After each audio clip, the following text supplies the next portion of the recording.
এক জামাই গেছে শ্বশুর বাড়ি, শাশুড়ি জামাই দেখে বলতেছে আব্বা, বাজার, বাপ। জামাই চিন্তা করতেছে কে রে, আমার মা তো এত সুন্দর করে ডাকবে, জি আম্মা, কথা কয় না। কি আম্মা? মাপ ডাকে এ মা, আব্বাক ডাকে ও আব্বা। শ্বশুর বাড়িতে ডাক দেয় আব্বা জান। আসলে কি জান ওইটা? কথা কয় না রে। কি কেন আসলে কি জান? আম্মা জান, আব্বা জান, আম্মা জান। আদব দেখাবে কোথায়? আর বেটা আদব দেখায় কোথায়? কথা কয়। মা বাবার পায়ে হাত থেকে সুমা খালে কেসমত খুলে দেয়, সুবহানাল্লাহ জোরে বল। একটা দিনে দেখলাম না যে মা বাবার পায়ে হাত থেকে সুমা খাইলে শ্বশুর বাড়িতে খালি খামচা খামচি করে। নেকি আছে কোথায় আর নেকি তালাশ করে কোথায়? তো শাশুড়ি দেখে বলতেছে বাপ, বাজান। জামাই জি আম্মা। শাশুড়ির কাছে জি আম্মা, মার কাছে জি আম্মা নাই। আমার কথা কি বুঝতেছেন নাকি? তো এখন বলতেছে বাবা দেশে পাইপ কামলা পাওয়া যাচ্ছে না, তোমার শ্বশুরের অসুখ, পুকুরের পাট আছে, পাটগুলো পচে যাচ্ছে। পাট বোঝেন তো, যদি তুলে দিতে বেটা আব্বার কাজ করতে। জামাই আব্বা ডাক শুনে ওই যে পাপ দিছে না না, আপনারা বয় লেগে যাবে। যুবকরা খুব ভালো, শ্বশুর শাশুড়ি পাম চলে না, মা বাবার সাথে 3 মাস ধরে কথাই কয়। আমি চিনি না। এদিক টাকা চেহারা কি একবারে খারাপ নাকি? শোনেন, আলেম যত কালে হোক তার চেহারার দিকে চা থাকলে ছবিরে কোনো মাফ করে দেখে না। না এটা মন থাকবে না, শ্বশুর বাড়িতে ঠিকভাবেই মন থাকে।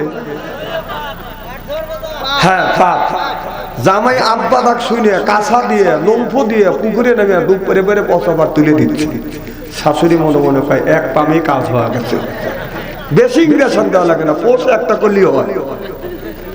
দেখো শাশুড়ি চিন্তা করছে জামাই মানুষ শ্বশুর বাড়ি আসছে, পা তুললে গা দিয়ে গন্ধ বের হয় না। কথা কয় না রে। কি কারণ গন্ধ বের হয় না? তো কথা বলি তো হয়। এক শিশে আতর দিচ্ছে যে লাখে কানে নিলে গন্ধ দূর হবে না। জামাই করছে কি আতরের শিশি পায়া শিশির মুখ খুলছে, শিশির মুখ খুলে নেবে গোছে লে, এবার শিশির মুখ খুলে হাতে তেলে ঢালছে, ডাইলে এরকম করে। আর যেখানে লাগান দেয় সেখানেও লাগাচ্ছে, আর যেখানে লাগান দেয় না সেখানেও লাগাচ্ছে। শাশুড়ি আহম্ব খাওয়া গেছে, এটা জামাই না তামাই। হ্যাঁ, আতর লাগাবে কোথায়? বেটা লাগাই কোনে। আরো অর্ধেক আতর ছিল, হাতে তেলে ডাইলে সুমুখ দেখাচ্ছে। জামাই শাশুড়ি চিন্তা করে হায় রে জামাই আবার আতর খা। এই আতর খাওয়া দেখে শাশুড়ি আহম্ব খাওয়া গেছে যে পরে কি মানে।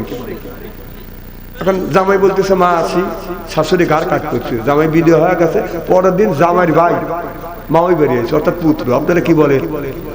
পুত্র আছে মাওই বেরিয়ে আছে। বলতেছে মাওইবা ভালো আছে? আছি বাবা। তোমার ভাই কি বোকা? একটু তো বোকা আছে। কি হয়েছে? এটা মানুষের কাছে এক শিশি আতর দিলে হাতে তেলে ডাইলে যেখানে লাগান যায় সেখানেও লাগাচ্ছে, আর যেখানে মাখান জানা সেখানেও মাখাচ্ছে। তারপরে কি করছে? কারে বাপু এটা মানুষের কাছে আর বলা যায় না। আরো অর্ধেক আতর ছিল, হাতে তেলে ডাইলে চুমুক দেখাচ্ছে। কয় মাউমা কন কি? ও ডবল বোকা, ওর সাথে পড়তেই পারে না। আতর খায় মুড়ি দেওয়া শুধুই গেছে নাকি?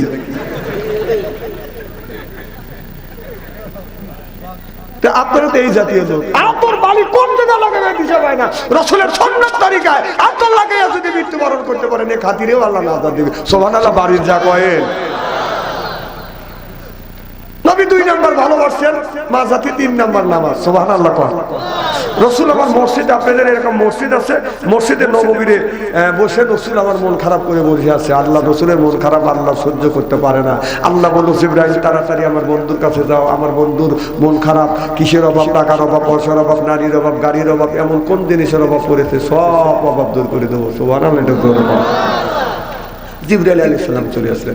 মুহাম্মদ হাই গিবনা গোপটা টানা গোপটা জিবরাইল, জিবরাইল হাই গিবনা গোপটা টানা গোপটা রব্বুল জলিল। মারহাবা কর। জিবরাইল আলাইহিস সালাম আমার নবীর কাছে এসে বলে ইয়া রাসূলুল্লাহ, ইয়া হাবিবাল্লাহ, আপনি মন খারাপ করে বসে আছেন, আল্লাহ তো সহ্য করতে পারছেন না। আপনার কিসের অভাব? টাকার অভাব, পয়সার অভাব, নারীর অভাব, গাড়ির অভাব, এমন কোন জিনিসের অভাব করেছে গো নবীজি? আমার আল্লাহ সব অভাবগুলো দূর করে দিবে। আল্লাহু আকবার। জিবরাইল আলাইহিস সালাম আমার নবীকে লইয়া বনি সালমানের কবরের পাশে চলে গেলেন, যাইয়া ডান পাখা দিয়ে হালকা আঘাত করলেন আর বললেন কুম বিইজনি ইল্লাহ, আল্লাহর বান্দা আল্লাহর হুকুমে জিন্দা হয়ে যাও। দেখা গেল কবরের মাটি ফাটতে লাগলেন, লাফাইতে লাগলেন। কবরের ভিতর থেকে আল্লাহ একটা বান্দা বাদান বের হয়ে আসলেন, এমন কালো, এত সুন্দর চেহারা, মনে হয় চেহারা দিয়ে নূর চুমকিছে।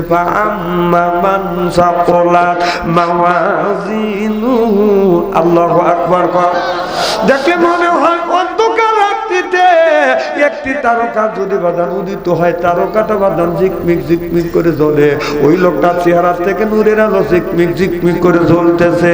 আকাশের তারা গলো, আকাশের তারা গলো ঝিলিমিলি জ্বলছে, হাবিব এসেছে, রাসূল এসেছে, আমার নবী এসেছে, হাবিব এসেছে। জোরে কোন মারহাবা।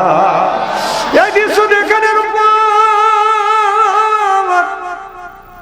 জিবরাইল আলাইহিস সালাম পাখা দ্বারা হালকা আঘাত করলেন, আল্লাহর বান্দা কবরের মধ্যে চলে গেলেন। কিছু দূর আগা যাইয়া আর কবরের পাশে যাইয়া ডান পাখা দিয়ে হালকা আঘাত করলেন আর বললেন কুম বিইজনি ইল্লাহ, আল্লাহর হুকুমে আল্লাহর বান্দা জিন্দা হয়ে যাও। দেখা গেল কবরের মাটি ফাটতে লাগলেন, লাফাইতে লাগলেন। কবরের ভিতর থেকে আল্লাহ একটা বান্দা বাদান বের হয়ে আসলেন, এমন কালো, বেগুন চুলার মধ্যে দিলে যেমন রং হয় ওই রকম কালো কুস্তি মানুষ বের হয়ে আসলে না। আমার নবী দেখলেন শরীরটা বাদান পুড়ে গেছে, জায়গায় জায়গায় বাদান জপছে ধরে গেছে। ও বাদান, এই দৃশ্য দেখানোর পরে আপনার পাকা দ্বারা হালকা আঘাত করলেন। আল্লাহ নবী এই দৃশ্য দেখে চোখের পানি ফেলে কাঁদতে লাগলেন। জিবরাইল আলাইহিস সালাম বলে, ইয়া রাসূলুল্লাহ, ইয়া হাবিবাল্লাহ, আপনি কেন কাঁদেন গো নবীজি? আমার নবী বললেন, দুইটা মানুষকে দেখালে, প্রথম মানুষ দেখে আমি তৃপ্তি পাইছি, আর দুই নাম্বার যেই মানুষটাকে দেখাইলে আমার মনে হয় কবরের মধ্যে আল্লাহ আগুন জ্বলা দিয়েছে। মৌত কাউসের কুল্লু নাফসিন সাজিবু, মৌত কাউসের কুল্লু নাফসিন সাজিবু, আর কবর বাইতেন কুল্লু নাফসিন দাখিলু।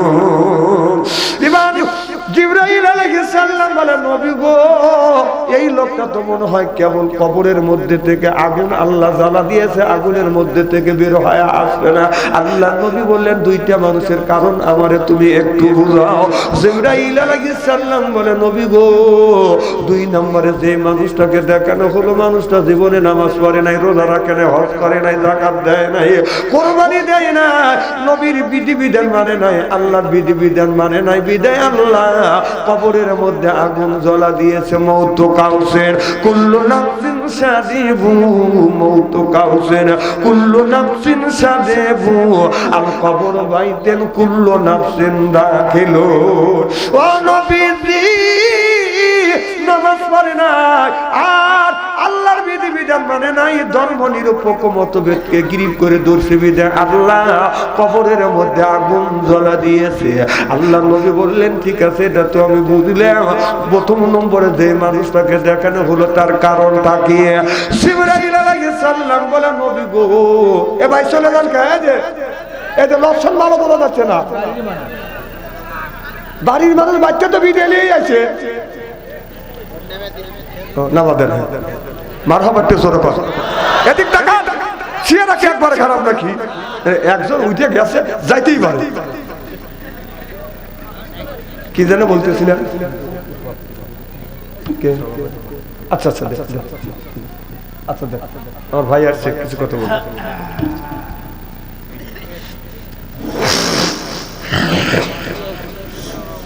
আজকে জলসা সহযোগী গ্রহণ হারিসের পক্ষ থেকে প্রতিনিধি আসছে মোহাম্মদ আশিকুজ্জামান, বাইক স্কুলের কথা আপনারা শুনুন।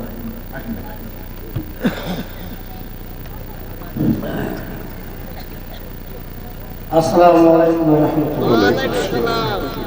আউযু বিল্লাহি মিনাশ শাইতানির রাজিম। বিসমিল্লাহির রহমানির রহিম। আসলে আজকে এই জলসার সম্মানিত সভাপতি সাহেব ছিলেন আমার চৌধুরী বড় ভাই